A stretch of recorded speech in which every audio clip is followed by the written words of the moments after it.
Hi, I'm Kaviraj from scoringtarget.com. In today's session, we are going to learn parts of speech. ಆತ್ಮೀಯ ವಿದ್ಯಾರ್ಥಿಗಳ ಇವತ್ತಿನ ತರಗತಿಯಲ್ಲಿ ನಾವು parts of ಸ್ಪೀಚನ್ನು detail ಆಗಿ ಕಲಿಯೋಣ. In English language every word is called a part of speech. English ಭಾಷೆಯಲ್ಲಿ ಪ್ರತಿಯೊಂದು ಪದವನ್ನು ಒಂದೊಂದು ಪಾರ್ಟ್ಸ್ ಆಫ್ ಸ್ಪೀಚ್ ಅಂತ ಕರಿತೀವಿ. The role a word plays in a sentence denotes what part of speech is belong to. ಪ್ರತಿಯೊಂದು ಪದ ಕೂಡ ಯಾವ ಒಂದು ಪಾತ್ರವನ್ನು ನಿರ್ವಹಿಸ್ತಾ ಇದೆ ಅನ್ನೋದನ್ನೇ ಈ ಪಾರ್ಟ್ಸ್ ಆಫ್ ಸ್ಪೀಚ್ ತೋರಿಸುತ್ತೆ. Explore the definition of parts of speech, the different parts of speech and examples in this article. Parts of speech definition. Parts of speech is a term used to describe the traditional class of words in English language that varies according to the function performed or idea denoted by those words in sentences. ಪ್ರತಿಯೊಂದು ವಾಕ್ಯದಲ್ಲಿರ್ತಕ್ಕಂಥ ಪ್ರತಿಯೊಂದು individual ಪದ ಕೂಡ ಯಾವ ಒಂದು ಪಾತ್ರವನ್ನು ನಿರ್ವಹಿಸ್ತಾ ಇದೆ, ಅದು ಏನು ಹೇಳ್ತಾ ಇದೆ ಅನ್ನೋದೇ ಈ parts of speech. There are various parts of speech but major parts of speech are 8 only. Parts of ಸ್ಪೀಚಲ್ಲಿ ಹಲವರಿವೆ, ಅವುಗಳಲ್ಲಿ ಮುಖ್ಯವಾದದ್ದು 8. Namely noun, pronoun, verb, adjective, adverb, preposition, conjunctions and interjections. ಇವು 8 ಪಾರ್ಟ್ಸ್ ಆಫ್ ಸ್ಪೀಚ್ ಅಂತಲೇ ಹೇಳ್ತೀವಿ. So ಈಗ ಮೊದಲನೇದು ಯಾವುದು, ನೌನ್ ಬಗ್ಗೆ ಕಲಿಯೋಣ. Nouns are words that are use to name people, places, animals, ideas and things. ಅಂದರೆ ಯಾವುದೇ ವ್ಯಕ್ತಿ, ವಸ್ತು, ಪ್ರಾಣಿಗಳು, ಪಕ್ಷಿಗಳು ಅಥವಾ ವಿಚಾರಗಳು ಅಥವಾ ವಸ್ತುವಿನ ಬಗ್ಗೆ ಹೇಳ್ತಕ್ಕಂಥ ಪದಗಳೇ ನಾಮಪದಗಳು. Examples: she bought a pair of shoes. Shoes ಅನ್ನೋದು ಏನಾಗುತ್ತೆ, ಇಲ್ಲಿ ನೌನ್ ಆಗುತ್ತೆ. ಐ ಹ್ಯಾವ್ ಅ ಪೆಟ್, ಇದು ಕೂಡ noun. Is this your mobile, ಇಲ್ಲಿ ಮೊಬೈಲ್ ಅನ್ನೋದು ಏನಾಗುತ್ತೆ, ನೌನ್ ಆಗುತ್ತೆ. She is my sister, sister ಅನ್ನೋದು noun. This is my house, ಇಲ್ಲಿ ಹೌಸ್ ಅನ್ನೋದೇನಾಗುತ್ತೆ, ನೌನ್ ಆಗುತ್ತೆ. ಇನ್ನು ಎರಡನೇದು ಯಾವುದಂದರೆ pronouns. Pronouns are words that are use to substitute a noun in a sentence. ಅಂದರೆ ನಾಮಪದದ ಬದಲಾಗಿ ಬಳಸ್ತಕ್ಕಂಥ ಪದಗಳೇ ಸರ್ವನಾಮ ಪದಗಳು. ಪ್ರನೌನ್ ಅಂದರೆ ಸರ್ವನಾಮ ಪದ, ಇದು ನೌನ್ ಬದಲಾಗಿ ಬಳಸ್ತೀವಿ.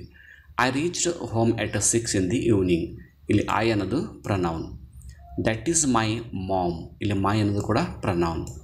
ವಿ ಆರ್ ವಿತ್ ಹರ್, ಇಲ್ಲಿ ವಿ ಅನ್ನೋದು ಮತ್ತು ಹರ್ ಅನ್ನೋದು ಏನಾಗುತ್ತೆ, ಪ್ರನೌನ್ ಆಗುತ್ತೆ. ಸಿ ಈಸ್ ಕುಕ್ಕಿಂಗ್, ಸಿ ಅನ್ನೋದು ಪ್ರನೌನ್ ಆಗುತ್ತೆ. ಇಲ್ಲಿ ಹಿ ಅನ್ನೋದು ಪ್ರನೌನ್ ಆಗುತ್ತೆ. He was driving the car.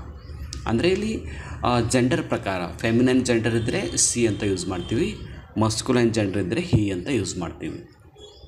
ಇನ್ನು ಮೂರನೇ ಪಾರ್ಟ್ಸ್ ಆಫ್ ಸ್ಪೀಚ್ ಯಾವುದು, verb. Verbs are words that denote an action that is being perform by the noun or the subject in a sentence. They are also called action words. ಕ್ರಿಯೆಯನ್ನು ಅಥವಾ ಕೆಲಸವನ್ನು ಸೂಚಿಸ್ತಕ್ಕಂಥ ಪದಗಳನ್ನು ನಾವು ಕ್ರಿಯಾಪದಗಳಂತ ಕರಿತೀವಿ. ಅವುಗಳನ್ನು ಆ್ಯಕ್ಷನ್ ವರ್ಡ್ಸ್ ಅಂತ ಕರೀತಾರೆ. ಕ್ರಿಯೆಯನ್ನು ತೋರಿಸುತ್ತೆ ಅಥವಾ ಅದು ಒಂದು ಅಸ್ತಿತ್ವವನ್ನು ತೋರಿಸುತ್ತೆ. ಎಕ್ಸಾಂಪಲ್ ನೋಡಿ, he plays cricket every day, ಇಲ್ಲಿ ಪ್ಲೇಸ್ ಅನ್ನೋದು ವರ್ಬ್ ಆಗುತ್ತೆ. They are going to movies, ಇಲ್ಲಿ ಗೋಯಿಂಗ್ ಅನ್ನೋದು action verb. My uncle visited me last month, ಇಲ್ಲಿ ವಿಸಿಟೆಡ್ ಅನ್ನೋದು ಮೇನ್ ವರ್ಬ್ ಆಗುತ್ತೆ. Did you have your breakfast, ಇಲ್ಲಿ ಹ್ಯಾವ್ ಅನ್ನೋದು ಏನಾಗುತ್ತೆ, ವರ್ಬ್ ಆಗುತ್ತೆ. ಮೈ ನೇಮ್ ಈಸ್ ಗಣೇಶ್, ಇಲ್ಲಿ ಈಸ್ ಅನ್ನೋದು ಕೂಡ ವರ್ಬ್ ಆಗುತ್ತೆ. ಇದು ಎಕ್ಸಿಸ್ಟೆನ್ಸನ್ನು ತೋರಿಸುತ್ತೆ. ಇವೆಲ್ಲ ಉಳಿದಿವೆಲ್ಲ ಆ್ಯಕ್ಷನನ್ನು ತೋರಿಸುತ್ತೆ. ಇನ್ನು ನಾಲ್ಕನೇದು ಆಡ್ವರ್ಬ್ಸ್. Adverbs are words that are used to provide more information about verbs, adjectives, and other adverbs used in a sentence. Adverbs ಅಂದ್ರೇನು, ಕ್ರಿಯೆಯನ್ನು ವರ್ಣಿಸ್ತಕ್ಕಂಥ ಪದಗಳು. ಅಂದರೆ ಕ್ರಿಯೆಯ ಬಗ್ಗೆ ಅಥವಾ ನಾಮ ವಿಶೇಷಣಗಳ ಬಗ್ಗೆ ಅಥವಾ ಅಡ್ವರ್ಬ್ಗಳ ಬಗ್ಗೆ ಹೆಚ್ಚಿನ ಮಾಹಿತಿಯನ್ನು ಕೊಡ್ತವೆ. ಇಲ್ಲಿ ನೋಡಿ, ಟೋಟೈಸ್ ವಾಕ್ಸ್ ವೆರಿ ಸ್ಲೋಲಿ, ಇಲ್ಲಿ ಸ್ಲೋಲಿ ಅನ್ನೋದೇನಾಗುತ್ತೆ, ಅಡ್ವರ್ಬ್ ಆಗುತ್ತೆ. ಇಲ್ಲಿ ಟೋಟೈಸ್ ಹೇಗೆ ನಡೆಯುತ್ತೆ, ನಿಧಾನವಾಗಿ ನಡೆಯುತ್ತೆ. ಅದು ನಡೆಯುವ ಶೈಲಿಯನ್ನು ವರ್ಣನೆ ಮಾಡುತ್ತೆ. ಸೊ ಆ್ಯಕ್ಷನನ್ನು ವರ್ಣನೆ ಮಾಡಿದರೆ ಅದು adverbs. His car washed severely, severely ಅನ್ನೋದೇನಾಗುತ್ತೆ, adverb. This matter is quite severe, ಇಲ್ಲಿ ಕೂಡ ಸೆವರ್ ಅನ್ನೋದೇನಾಗುತ್ತೆ, adverbs. This door opens frequently. ಆಮೇಲೆ he likes to do shopping occasionally, ಈ ಎಲ್ಲ ಪದಗಳು ಏನು ಮಾಡುತ್ತೆ, ಆಡ್ವರ್ಬ್ಸ್ ಆಗುತ್ತೆ. ಈಗ ಐದನೇದು adjectives. Adjectives are words that are used to describe or provide more information about the noun or the subject in a sentence. ನಾಮಪದ ಅಥವಾ ಸಬ್ಜೆಕ್ಟ್ನ ವರ್ಣನೆ ಮಾಡ್ತಕ್ಕಂಥ ಪದಗಳು ನೋಡಿ. She wore a beautiful dress. ಇಲ್ಲಿ ಬ್ಯೂಟಿಫುಲ್ ಅನ್ನೋದೇನಾಗುತ್ತೆ ಅಡ್ಜೆಕ್ಟಿವ್ ಆಗುತ್ತೆ. ಇದು ನಾಮಪದವನ್ನು ವರ್ಣನೆ ಮಾಡುತ್ತೆ. She writes meaningless letters. Meaningless ಅನ್ನೋದು ಅಡ್ಜೆಕ್ಟಿವ್. ಅಡ್ಜೆಕ್ಟಿವ್ಗೂ ಮತ್ತು ಅಡ್ವರ್ಬ್ಗೂ ಏನು ವ್ಯತ್ಯಾಸ ಅಂದರೆ ಅಡ್ವರ್ಬು ಆ್ಯಕ್ಷನನ್ನು ಡಿಸ್ಕ್ರೈಬ್ ಮಾಡುತ್ತೆ, ಅಡ್ಜೆಕ್ಟಿವ್ ನೌನನ್ನು ಡಿಸ್ಕ್ರೈಬ್ ಮಾಡುತ್ತೆ. This shop is much nicer. Nicer ಅನ್ನೋದು adjective. She wore beautiful dress. ಇಲ್ಲಿ beautiful adjective. Ben is a adorable boy. Adorable ಅನ್ನೋದೇನಾಗುತ್ತೆ ಅಡ್ಜೆಕ್ಟಿವ್ ಆಗುತ್ತೆ. Linda's hair is gorgeous. Gorgeous ಅನ್ನೋದೇನಾಗುತ್ತೆ ಅಡ್ಜೆಕ್ಟಿವ್ ಆಗುತ್ತೆ. ಈಗ 6ನೇ ಪಾರ್ಟ್ಸ್ ಆಫ್ ಸ್ಪೀಚ್ ಯಾವುದು prepositions. Prepositions are words that are use to link one part of the sentence to another. ಅಂದರೆ ವಾಕ್ಯಗಳನ್ನ joint ಮಾಡೋ ಸಲುವಾಗಿ, ಅಂದರೆ ಒಂದು ವಾಕ್ಯಕ್ಕೆ ಮತ್ತೊಂದು ವಾಕ್ಯವನ್ನು ಸಂಬಂಧವನ್ನು ಸೂಚಿಸುವ ಸಲುವಾಗಿ ಬಳಸ್ತೀವಿ. Preposition show the position of the object or subject in a sentence. ಅಂದರೆ ಇಲ್ಲಿ ವಾಕ್ಯದಲ್ಲಿರ್ತಕ್ಕಂಥ ಒಂದು ಸೆಂಟೆನ್ಸ್ ಏನಿರುತ್ತೆ ಸಬ್ಜೆಕ್ಟ್ ಇರುತ್ತೆ, ಸಬ್ಜೆಕ್ಟ್ ಮತ್ತು ಆಬ್ಜೆಕ್ಟ್ಗಳು ಯಾವ ಪೊಸಿಷನಲ್ಲಿವೆ ಅಂತ ತೋರ್ಸೋಕ್ಕೆ ಸಲುವಾಗಿ ನಾವು ಪ್ರಿಪೊಸಿಷನನ್ನು ಬಳಸ್ತೀವಿ. Examples, we walked to the shop. ಇಲ್ಲಿ ಟು ಅನ್ನೋದು preposition. I have been unwell since last Wednesday. ಇಲ್ಲಿ ಸಿನ್ಸ್ ಅನ್ನೋದು preposition. That gift is for me, for him. For ಅನ್ನೋದು preposition. The children were hiding behind the trees. ಇಲ್ಲಿ behind ಅನ್ನೋದು preposition. The dog went around the bush. ಇಲ್ಲಿ around ಅನ್ನೋದು preposition. I reached the mall before my friend. ಇಲ್ಲಿ before ಅನ್ನೋದು preposition. ಆಮೇಲೆ 7ನೇ parts of speech conjunction. Conjunctions are a part of speech that is used to connect to different parts of sentence. ವಾಕ್ಯದ ಬೇರೆ ಬೇರೆ 2 ಪ್ರಕಾರಗಳನ್ನು joint ಮಾಡೋ ಸಲುವಾಗಿ ನಾವು ಕಂಜಂಕ್ಷನ್ಸನ್ನು ಯೂಸ್ ಮಾಡ್ತೀವಿ.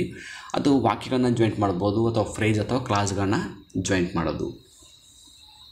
Example, Kiran and Manoj had come to my house. ಇಲ್ಲಿ ಆ್ಯಂಡ್ ಅನ್ನೋದು conjunction. Jane did not go to work as she was sick. ಇಲ್ಲಿ ಆ್ಯಸ್ ಅನ್ನೋದು conjunction. My family is poor but honest. ಇಲ್ಲಿ ಬಟ್ ಅನ್ನೋದು conjunction. She is slow but she is steady. But ಅನ್ನೋದು conjunction. Bhavani likes both cats and dogs. ಇಲ್ಲಿ both ಅನ್ನೋದು ಕೂಡ conjunction. ಇಲ್ಲಿ and ಅನ್ನೋದು ಕೂಡ ಕಂಜಂಕ್ಷನ್ ಆಗುತ್ತೆ. ಈಗ ಕೊನೆಯದು parts of speech interjections. Interjections are words that are use to convey strong emotions or feelings. ಅಂದರೆ ಸ್ಟ್ರಾಂಗ್ ಎಮೋಷನ್ಗಳು, ಫೀಲಿಂಗ್ಗಳು, ಭಾವನೆಗಳು, ನೋವುಗಳು, ಸಂತೋಷಗಳನ್ನು ವ್ಯಕ್ತಪಡಿಸ್ತಕ್ಕಂಥ ಪದಗಳೇ interjections. Examples, wow what a wonderful work of art. ಇಲ್ಲಿ ವಾವ್ ಅನ್ನೋದೇನಾಗುತ್ತೆ ಇಂಟರ್ಜೆಕ್ಷನ್ ಆಗುತ್ತೆ. Alas that is sad. Ouch I cut my finger. Oh you move to America. So ಈ ಥರದ ಎಕ್ಸ್ಕ್ಲಮೇಷನ್ ಮಾರ್ಕ್ ಬರ್ತಕ್ಕಂಥ ಎಲ್ಲ ಪದಗಳು ಇಂಟರ್ಜೆಕ್ಷನ್ಸ್ ಆಗುತ್ತೆ. ಸೊ ಈ PDF ನೋಟ್ಸನ್ನು ನೀವು ಡೌನ್ಲೋಡ್ ಮಾಡ್ಕೋಬೇಕಾದ್ರೆ ಅದರ ಲಿಂಕನ್ನು ಕಾಮೆಂಟ್ ಬಾಕ್ಸಲ್ಲಿ ಹಾಕಿರ್ತೀನಿ. ಸೊ ಕ್ಲಿಕ್ ಮಾಡಿ ಡೌನ್ಲೋಡ್ ಮಾಡಿಕೊಂಡು ಇವತ್ತು ನಿಮ್ಮ ಎಕ್ಸಾಮ್ಗೆ ಪ್ರಿಪೇರ್ ಆಗಿ ಅಂತ ಹೇಳ್ತಾ ಇವತ್ತಿನ ಕ್ಲಾಸನ್ನು ಇಲ್ಲಿಗೆ ಮುಗಿಸ್ತಾ ಇದ್ದೀನಿ. So thank you all for watching the video. If you like the video, subscribe to our channel to get more videos. Thank you all.